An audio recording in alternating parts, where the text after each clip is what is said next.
번째 시간입니다. 조금 느린 것 같습니다만은 하다가 보니까 또 그러네요. 그냥 건성건성 뛰어넘기도 그렇고요. 신명기는 이제 끝이 났습니다. 모세 오경하면 펜타툭이라 그러는데 잘 아시는 대로 창세기부터 신명기, 오늘 이제 여호수아서 들어가겠습니다. 여호수아서를 다 펼쳐 놓으시면 되겠습니다. 먼저 살펴볼 것은 이 이름입니다. 이름, 명칭. 성경 66권 가운데 구약 6번째 나오는 성경은 바로 사람 이름이죠. 여호수아서. 그 앞쪽에 창세기부터 신명기까지는 사실은 사람 이름은 아니고요. 세 번째 레위기가 나옵니다만은 레위기는 그 레위 족속들 다 말씀하기 때문에 사실상 사람 이름이 등장하는 책 이름은 처음이 되겠습니다. 여호수아서. 그래서 이 여호수아서는 그 뜻이 여호수아, 우리가 이렇게 발음을 할 때는 히브리식입니다. 발음이 하나님께서 구원하신다. 또 하나님은 여호와는이죠. 여호와는 구원이시다. 여호와께서 구원하신다. 이걸 이제 헬라식으로, 헬라어로 바꾸면 예수스가 됩니다. 예수스. 저가 자기 백성을 구원할 자, 구원할 자. 예수스 하면은 바로 예수님이 되겠습니다. 그러므로 이 여호수아서도 어떤 가나안 땅에 들어가서 정복을 하고 가나안 족속들을 몰아내고 하나님이 약속하신 그 땅을 얻는 내용이 되겠습니다만은 신약 메시아로 오신 예수님과 연관이 있다는 것을 잘 알 수가 있고요. 명칭은 그 정도 살펴보면 되고요. 그 다음에 이제 우리가 살펴보아야 할 것은 정경이라고 그러죠. 정경, 캐넌, 정경. 정경하면은 66권을 말합니다. 66권 바깥에 있는 책들은 외경, 다른 책이라고 말하고, 그 성령의 감동으로 이제 확정이 된 이 66권 말씀 안에 들어온 이것을 정경이라고 그러죠. 정경에서 그 위치라 그럴까요? 그 위치란 말이 좀 어렵겠습니다만은 쉽게 말씀드리면 이렇게 분류를 한다는 거예요. 율법서, 뭐 또 아니면 시가서, 또 역사서, 이렇게 분류를 하는데, 우리 개역 성경 쪽으로 이렇게 따지면 여호수아서는 어디에 해당되겠습니까? 역사서겠죠. 역사서. 그 개역 성경은 히브리 성경에 따르는 것이 아니고요. 물론 원문은 그쪽을 선택합니다만은 그 배열이라든지 또 이 분류를 할 때는 히브리식을 따르지 않습니다. 어디를 따릅니까? 셉투아긴트라 그래서 70인역, 저번에 말씀드린 대로 유대인 학자들이 구약 히브리 성경을 헬라어로 바꾸었다 그러죠. 주전 2세기경에. 그 헬라 성경 70인경을 따르기 때문에 역사서에 포함을 시킵니다. 역사서. 우리가 이렇게 이해하기는 훨씬 나아요. 이 개역 성경 또 70인경 이 구약 성경을 분류할 때는 네 가지로 그렇게 분류를 하거든요. 앞부분이 이제까지 우리가 배운 율법서, 모세오경 5권이고, 그 다음에 이제 역사서 되겠습니다. 역사서는 뭐 순서대로 그렇게 쭉 나가면 돼요. 여호수아서부터 그 뒤쪽으로 중간쯤 들어가면은 욥기 앞쪽까지 있죠. 에스더까지 그렇게 역사서로 들어가고, 그 다음에 시가서가 있습니다. 시가서는 바로 어디서부터입니까? 욥기서부터 욥기, 시편, 잠언, 전도서, 아가. 그렇게 5권이 시가서고, 그 다음에는 뭐가 나오겠습니까? 이사야 나오죠. 이사야부터 말라기까지가 선지서로 들어갑니다. 물론 뭐 거기서 대선지, 소선지 이렇게 나눌 수 있습니다만은 선지서로 그렇게 들어가는데, 이런 분류는, 네 가지 형태의 분류는 바로 70인경에 영향을 받은 우리 개역 성경이다. 이렇게 분류를 해볼 수 있고요. 그러면 히브리 성경을 우리가 좀 알아야 되는데, 히브리 성경은 그렇게 분류하지 않습니다. 율법서 해서 그건 똑같아요. 율법서. 우리가 지금까지 배운 창세기부터 신명기까지. 그 다음에는 예언서로 들어가요. 예언서. 예언서를 두 개로 나누는데 정기 예언서, 후기 예언서 그렇게 나눠요. 정기 후기라는 것은 시대적으로 좀 앞선 그 부분을 말하고 또 후기 예언서는 뒤쪽 부분 그렇게 말하는데 정기 예언서는 바로 이 여호수아서부터 출발해요. 여호수아, 사사기, 룻기는 빼버리고요. 히브리 성경은 정경에서 뺀다는 말씀이 아니고요. 분류를 할 때 여호수아, 사사기, 룻기는 빠지고 사무엘 상하, 열왕기 상하 그렇게 들어가게 되고 룻기는 이제 다른 분류에 들어가는 거죠. 그 다음에 후기 예언서는 이사야부터 말라기까지인데 거기서 예레미야 예가 있죠. 예레미야 예가하고 다니엘서는 후기 예언서에서 뺍니다. 분류를.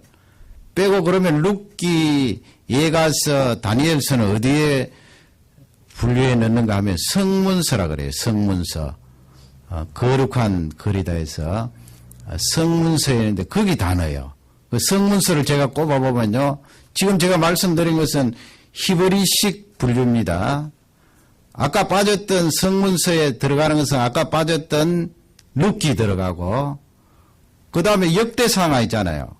우리는 역사서로 분류하는데 역대상하 그 다음 다 들어가요. 그 다음에는 에스라, 느헤미야, 에스더 우리가 분류했던 욥기 시편, 잠언, 전도서, 아가까지 다 들어가고 아까 후기 예언서에서 빠졌던 예레미야 예가하고 뭐 빠졌다고 그랬습니까? 복잡하니까 잘 모르시겠죠. 다니엘서. 그렇게 해서 성문서로 집어넣습니다. 그러니까 히브리 성경은 이 여호수아서를 예언서에 집어넣어요. 예언서 가운데 앞쪽 시기에 있었으니까 정기 예언서다 그렇게 이야기를 합니다. 그 정도로 우리가 참고를 하고 우리가 쓰는 이 개역 성경은 네 가지로 그렇게 분류하는데 역사서에 들어간다 그렇게 생각하시고 그러면 신약 성경에 들어가면 역사서가 어느 성경인가요? 신약에 들어가면 우리 개역 성경대로 분류를 하면 신약 성경 역사서는 어느 책입니까? 사도행전입니다. 사도행전. 그래서 이 여호수아하고 사도행전하고 그런 흡사한 그 원리가 드러나옵니다. 나중에 그것을 살펴보기를 원합니다. 정경 안에서의 여호수아의 위치는 이렇다 하는 것을 생각해 보시고 그 히브리 성경이 그렇게 예언서에 집어넣는 것은 아마 여호수아가 그 하나님이 주신 예언을 성취하는 그 귀한 사역을 감당했고 또 여호수아가 뒷부분에 가면 예언적인 그런 고별 설교도 하고 했기 때문에 그렇게 집어넣었다고 그렇게 생각을 합니다. 그러면 이제 저자에 대해서 살펴보기를 원합니다. 저자는 뭐 여호수아라는 이름이 있는데 당연히 여호수아가 아닌가. 그러나 여호수아서 안에 여호수아가 이 여호수아의 저자다 하는 것을 딱 못 박은 그런 구조는 없어요. 그런 구조는 없고요. 또 이제 자유주의 신학자들은 여호수아가 죽었더라는 그런 내용이 여호수아 24장 29절에 있거든요. 한번 찾아보시겠습니다. 여호수아 24장. 24장은 마지막 부분이 되겠는데요. 마지막 장입니다. 24장 29절 우리 다 같이 찾아서 한음성으로 받들겠습니다. 이 일 후에 여호와의 종 눈의 아들 여호수아가 110세에 죽음에. 예. 거기 눈의 아들 한 것은 스노 아니라는 거 잘 아시죠? 사람 이름입니다. 눈의 아들 여호수아 죽어가면서 여호수아를 기록했나? 그러므로 이 여호수아서는 여호수아가 기록한 것이 아니다. 그렇게 이야기하는 사람이 있는데 그 부분은 이제 그 대제사장 반열인 엘라살이나 그 아들 비느하스가 기록했을 것이다. 그렇게 학자들이 이야기합니다. 그 부분은 기록해서 여호수아서에 포함시켰다는 거죠. 죽어가면서 어떻게 기록을 합니까? 그 후대에 엘라살이 그렇게 기록했다. 그렇게 보면 되는데, 그러면 성경 안에 간접적이라도 여호수아가 기록자라는 것이 나와 있는가? 그것은 이제 그 5장 1절 한번 보세요. 5장 1절에 보면 우리라는 그런 단어가 나오거든요. 우리. 여러분, 우리 하면은 복수잖아요. 나를 포함해서 그 가나안 정복을 할 때 있었던 그 사람들, 거기 나는 이제 성경 여호수아를 기록한 사람이 되겠죠. 그 5장 1절을 다 같이 읽겠습니다. 시작. 요단 서편의 아모리 사람의 모든 왕과 해변의 가나안 사람의 모든 왕이 여호와께서 요단물을 이스라엘 자손들 앞에서 말리시고 우리를 건네셨음을 듣고 마음이 녹았고 이스라엘 자손들의 연고로 정신을 잃었더라. 아멘. 5장 1절, 5장 6절 많이 나와요. 우리라는 표현이. 그러므로 이 여호수아를 죽는 사람이 우리라는 단어를 썼을 때는 가나안 정복할 그 당시에 실제 목격하고 전쟁에 임했던 사람이다 하는 것을 틀림없이 알 수가 있습니다. 그러니 간접적으로 가장 그 가나안 정복에 주도적인 역할을 했던 여호수아일 것이다. 그렇게 간접적인 뒷받침이 되고요. 그 다음에 이제 6장 25절 보면요. 거기 라합 기생에 대한 언급이 나오는데요. 6장 25절을 다 같이 읽겠습니다. 여호수아가 기생 라합과 그 아비의 가족과 그에게 속한 모든 것을 살렸으므로 그가 오늘날까지 이스라엘 중에 거하였으니 이는 여호수아가 여리고를 탐지하려고 보낸 사자를 숨겼음이었더라. 예, 이거는 그 여호수아를 기록한 그 시기하고도 연관이 있습니다만, 그래도 오늘까지 그 기생 라합이 살아 있었다라는 그 표현을 쓰는데, 거기 오늘까지 말씀은 이 여호수아를 기록한 기록자가 살아 있을 때 라합도 여전히 거기에 구원함을 받아 살아 있었다, 이런 말씀이니까 이 가나안 정복 당시에 생생하게 그 목격을 하고 또 정의로서 귀한 역할을 감당할 수 있는 여호수아가 틀림없을 것이다, 그렇게 이야기하고 8장 32절을 한번 보세요. 8장 32절 다 같이 읽겠습니다. 8장 32절입니다.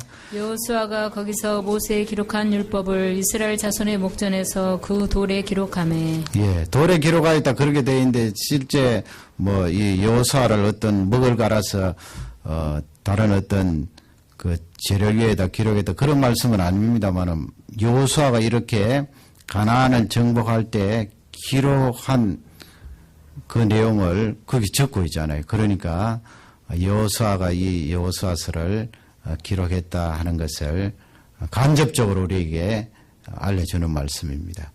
그러므로 이 여호수아서는 우리가 전통적으로 주장되어 오고 또 우리가 이제까지 믿고 있는 그 내용대로 여호수아 장군이 기록했다 하는 것을 받아들이면 되겠습니다.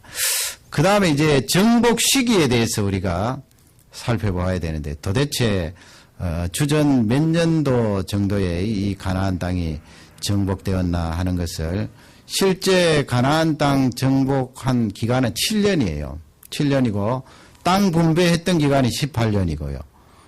그러면 이제 저번에 이 출애굽할 때 우리가 조금 살펴봤습니다만은 가나안 정복도 그 연대를 알 필요가 있거든요. 왕상 6장 1절로 한번 가보세요. 열왕기상 6장 1절. 아마 그때 공부할 때 표시를 해 두셨을 것입니다. 왕상 6장 1절. 그 일어났던 사건에 대해서 연대를 정확하게 추산할 수 있는 중요한 기록이 그 성경에 나와 있습니다. 왕상 6장 1절입니다. 다 같이 우리 한음성으로 받들겠습니다.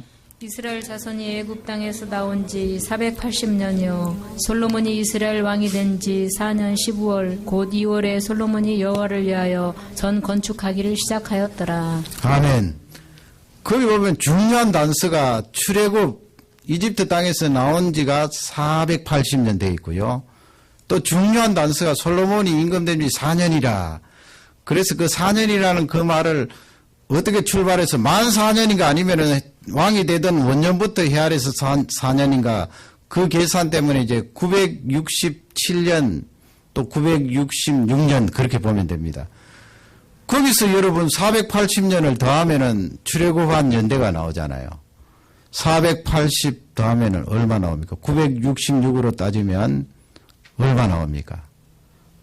1446년 나와요.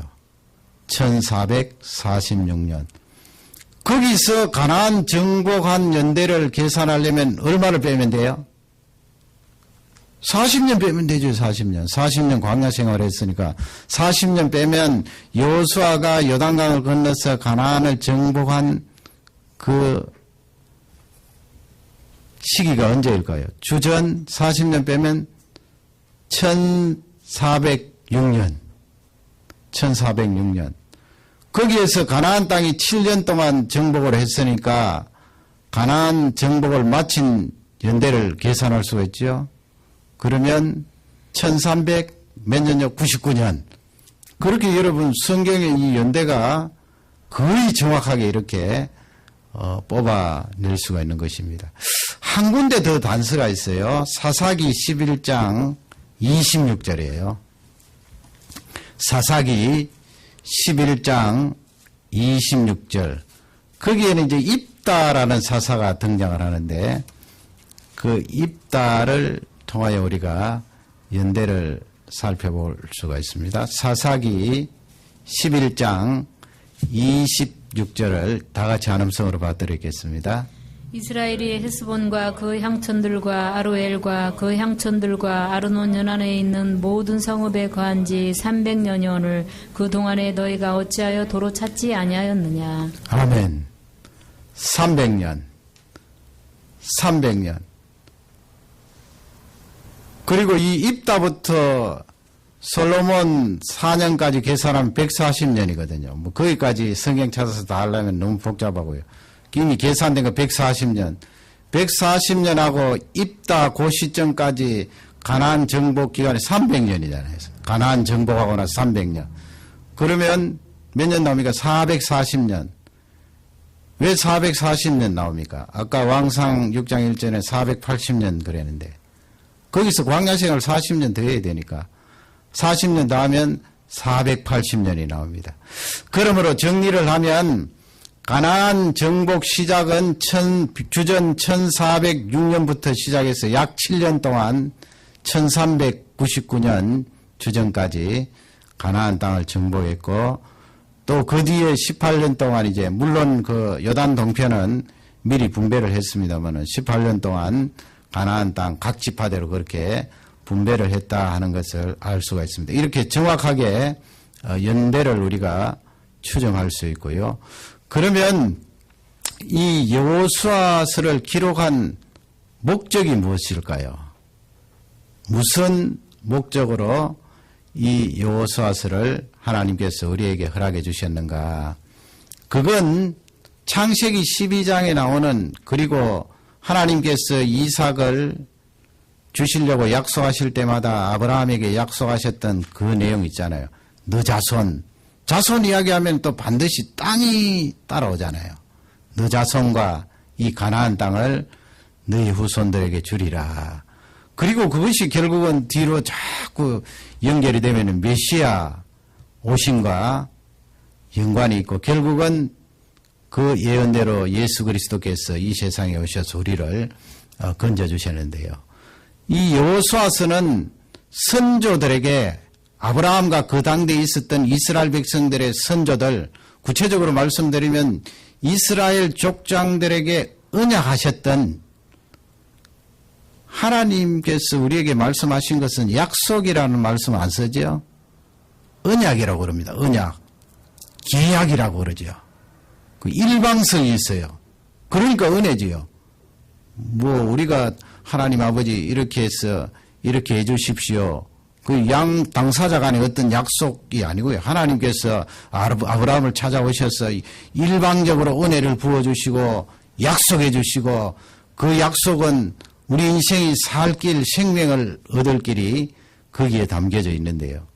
아브라함과 이삭과 야곱에게 약속해 주셨던 그 약속을 성취하시는 내용이에요. 이 여호수아서가 성취를 하잖아요. 창세기 15장에 나와 있는 말씀, 그 뒤에 나와 있는 말씀, 아모리족 속의 죄악이 아직 관영하지 않다.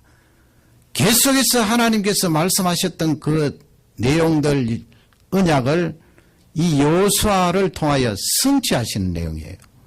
약속의 언약에 신실하신 하나님, 이루어주시는 하나님, 그것을 잘 알려주고 있는데요.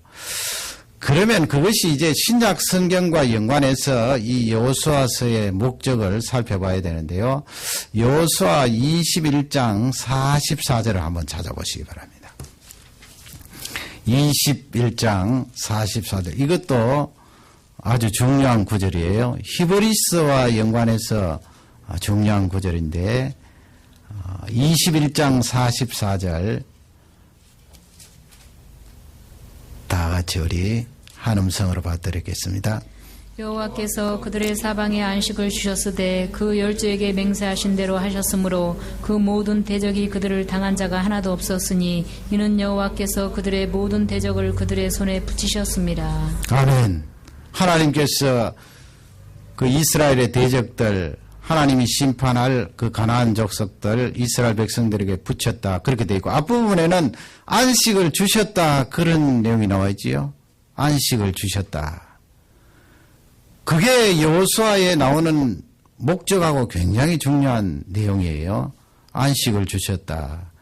그것을 히브리서 저자는 히브리서, 신약 히브리서 4장으로 한번 가보세요. 히브리서 4장. 그 부분에 대해서 주석을 하는데 어떻게 하는가 하면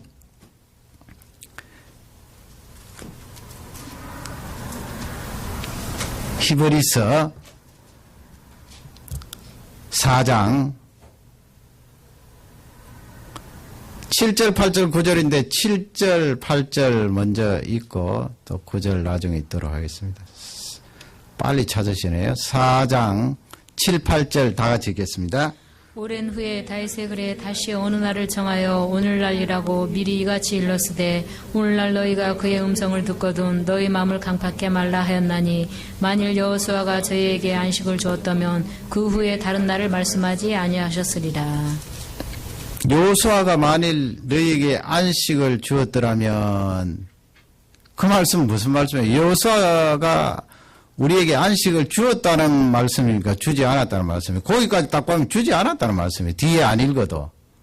그러면 여호수아 21장 44절 안식을 주셨다고 하나님께서 말씀하셨는데 히브리서 4장 8절 말씀 무슨 말씀인가? 영원한 안식이 아니라는 거예요. 여호수아가 이스라엘 백성들을 이끌고 가나안 땅에 들어갔을 때 거기서 이제 정착을 하잖아요. 유목민인데 이제 거기서 집을 짓고 토지를 일구고 농사를 짓는 그런 안식을 누리게 되는데, 하나님이 이스라엘 백성들과 신약에 사는 우리 하나님의 백성들에게 주시는 메시지가 그렇게 정착을 해서 집을 짓고 결혼을 하고 농사를 짓고 그렇게 하는 것은 영원한 안식이 아니라는 거예요. 그것을 히브리서 저자가 여호수아가 안식을 주었더라면 그렇게 표현하는 거예요. 안식을 주지 않았다. 그건 일시적인 안식과 평안이지 영원한 안식이 아니라는 거예요. 그래서 9절 말씀을 다 같이 읽겠습니다. 그런즉 안식할 때가 하나님의 백성에게 남아있도다.